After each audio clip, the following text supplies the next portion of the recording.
What's going on YouTube? JT here, and welcome back to another edition of my DC comic book reviews. And in this video, I'm going to be talking about Batman vs. Robin issue number 4. This one is written by Mark Waid, and there's art and colors done by several different people. And this one actually ends on a bit of a cliffhanger, obviously, because this is part 4 of 5. But it also is saying, hey, Batman vs. Robin number 5 will pick up in February, but in January, we're going to lead into Lazarus Planet, which is what this issue is setting up. So this is post-Dark Crisis continuity. There's some actually entertaining bits within this one and a few nice moments. Some character inconsistencies, too, since this is taking place after the Robin series. Talia's characterization has been kind of all over the place at DC. Depends on the writer. Sometimes like, oh, yeah, she's really trying to get better and all this, and other times that she's too cold-hearted. And that, like I said, that can be kind of hit or miss at times. And there is one moment in here where she kind of shows up. Batman apparently freed her off panel, which just makes the moment seem kind of ridiculous. Like it was just kind of like, oh yeah, he freed her off panel and she's here to help. Which in the moment is like, okay, but I wish we could have seen that. But I mean, why didn't we just see him freeing her? You could have had a conversation like, look, wait for the proper moment. But they wanted that big surprise moment in the final fight, I guess. So take it for what it's worth. But it's Bruce versus Damian. We have Nezha and his son, who has not really been showcased in this event. I'm not really familiar. Like, his son is like more powerful than him, and he's ready to fight him. I guess he was in Monkey Prince. I haven't read Monkey Prince at all.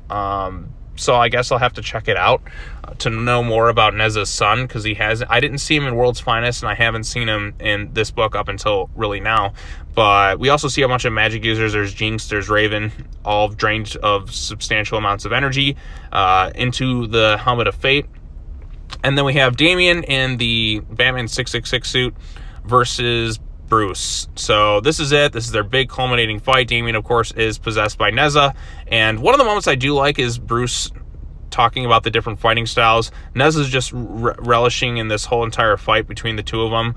Mother Soul's like, hey, let's take care of stuff. Stop wasting your time with this. And then the moment he goes to put the helmet on, Talia al Ghul comes in and has her big hero moment and just kicks him in the face and kicks the helmet away.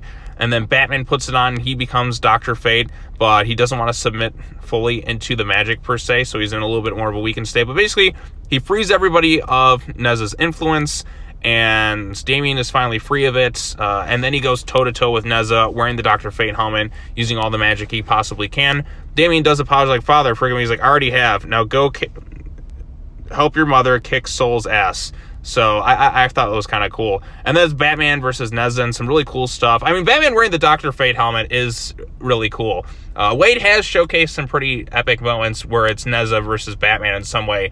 World's Finest, I think, had the best showing of it, where it was the Batman-Superman fusion, where the two of them just fused together and just beat the living hell out of Nezha. That, to me, is an awesome comic book moment that I won't forget anytime soon. And here, Batman wielding Dr. Fate's helmet, utilizing magic. He's kind of using the magic users who have left their imprints on it to kind of guide him. He's not fully a magic user. Damian actually probably would have done a better job, given his expertise with magic a little bit more. But anyways, they're going toe-to-toe with Mother Soul. And also, whatever happened to that whole Lazarus heart thing that Damian had, is that ever going to play a factor into anything? It feels like that was kind of forgotten. That was the plot element in Robin, where it's like they needed the heart of Damian Wayne for some reason to fuel something or whatever, but that just feels kind of brushed aside. Maybe they'll get to it in another issue. I just found that kind of odd how that's still kind of brushed aside. But Damian and Talia are going toe-to-toe with Mother Soul. Now, I will say this, the artwork makes her look way younger than she actually is, which is kind of odd. Talia decides to just push her off the cliff so she can die. Damian tries to save her, but she pulls a Ra's al Ghul moment, which was something I remember in the animated series where Batman's trying to save him and Ra's just kind of laughs and falls into a dark abyss. That's pretty much not going to be the end of her. She will be back at some point. I think that's pretty much a given. Talia's like, I forbid you to mourn her in the least. He's like, I'm not a monster. I'll feel how I feel. So Damian's still showing some of that character moments of Robin have carried over, and the fact that he is trying to help her. So yeah, Batman vs. Robin, I was kind of tired of the regression bit, but it was possession, and as soon as he's away from that influence, he's trying to help save someone. So at least that's good. Then Nezha comes in, breaks the Helmet of Fate, which is a pretty epic moment, and that seems to infect the Lazarus pits, because they're going to go whole. This is basically a giant volcano ready to erupt. So that was quick and exciting. he's about to kill Batman. Damian comes in and stabs him, but before Damian can get killed, before he tries to retaliate to kill him, Bruce jumps in and steps in the way, which is a moment that feels reminiscent of Justice League Dark Apocalypse War. So I wonder if there was influence pulled from that into this comic, where Damian jumped in front of the Omega beams of Deathstroke to sacrifice himself for his own father.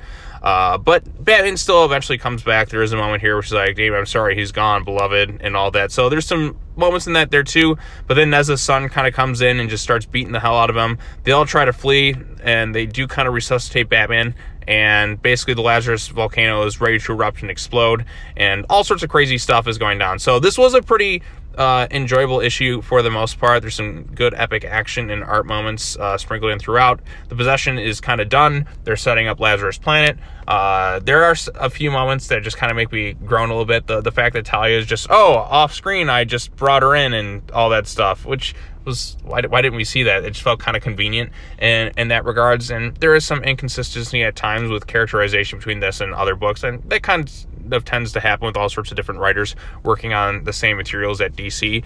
But it was something that just kind of peeved me a little bit. But in terms of the Batman vs. Robin storyline so far, I did think that this was probably the strongest issue, mostly because some of the more exciting stuff happens in it, and it's kind of a bummer that the next issue doesn't just wrap it up and then we go into Lazarus Planet. We're taking a break. So literally, they should have just called that issue number 5 of Batman vs. Robin was the Lazarus Planet thing, but they want to set up another event because that's exactly what we need at DC. We just finished Dark Crisis. Here's Lazarus Planet, and here's another event full of all sorts of stuff. But at least this issue was entertaining, and for the most part. So I know some fans will probably be annoyed, but my character didn't get this or all that. But I can totally vouch for that at times. But it's just kind of one of those things. So yeah, there's some entertaining stuff in this one. I did enjoy this one. I think the most of the 4 issues so far. It's not quite like getting me excited like World's Finest is or the Robin book has, but as it stands, I don't think this one's half bad. I think it is entertaining for the most part. So if you have any thoughts on it, post them in the comment section down below. Like this video, share it with your friends, subscribe to the YouTube channel for more content, hit the bell for notifications. And next up, I got Deceased, and I also have Nightwing. So double dose of Tom Taylor. Look forward to that. All right, take care now. Bye-bye then, and I'll see you all in the next video. Peace.